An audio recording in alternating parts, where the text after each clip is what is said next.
Want to take your WordPress site's design to the next level without spending a dime or touching any code? In today's tutorial, I'll show you exactly how to create custom headers and footers using the free version of Elementor, with a huge boost from the Jeg Elementor Kit plugin. By the end, you'll know how to build professional, versatile site headers and footers that look great everywhere, all in just a few easy steps.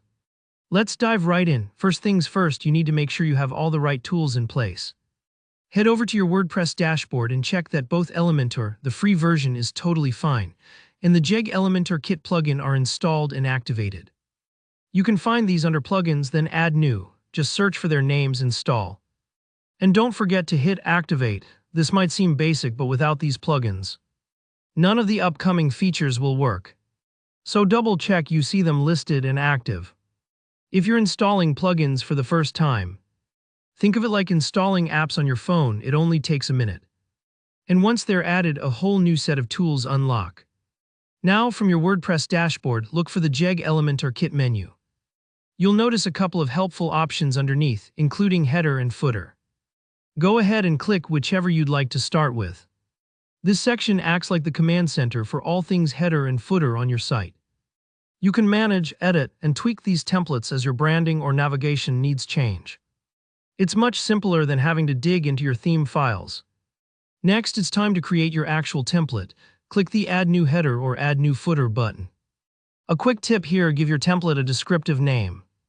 Calling it something like Main Site Header or Blog Footer makes it easy to manage multiple designs, especially if your site grows over time.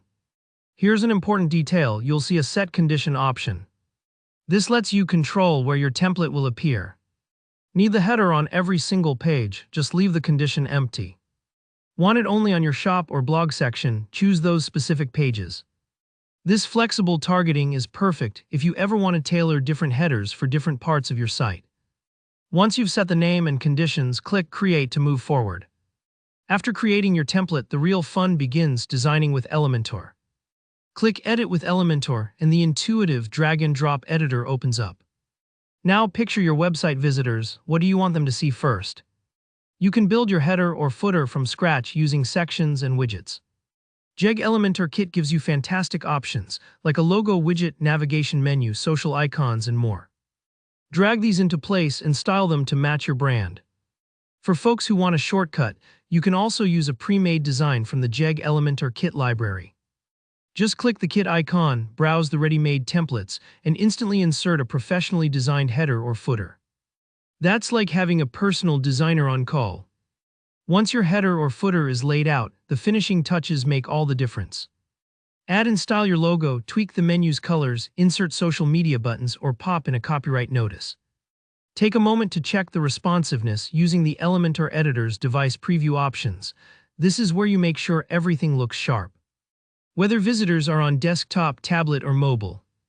If something looks off, Elementor makes it easy to adjust spacing or font sizes for each device. It's normal for this part to take a few moments. Don't rush, as a great first impression matters. And finally, when you're happy with your design, just hit Publish or Update. Your new header or footer is now live on your website, showing everywhere or just in the spots you selected. That's it, you've created a custom header and footer without needing code, saving tons of time and hassle. If you found this tutorial helpful, give it a thumbs up. And feel free to drop any questions or share your results in the comments below. Don't forget to subscribe so you never miss another easy, actionable WordPress tip. Thanks for watching, and I'll see you in the next one.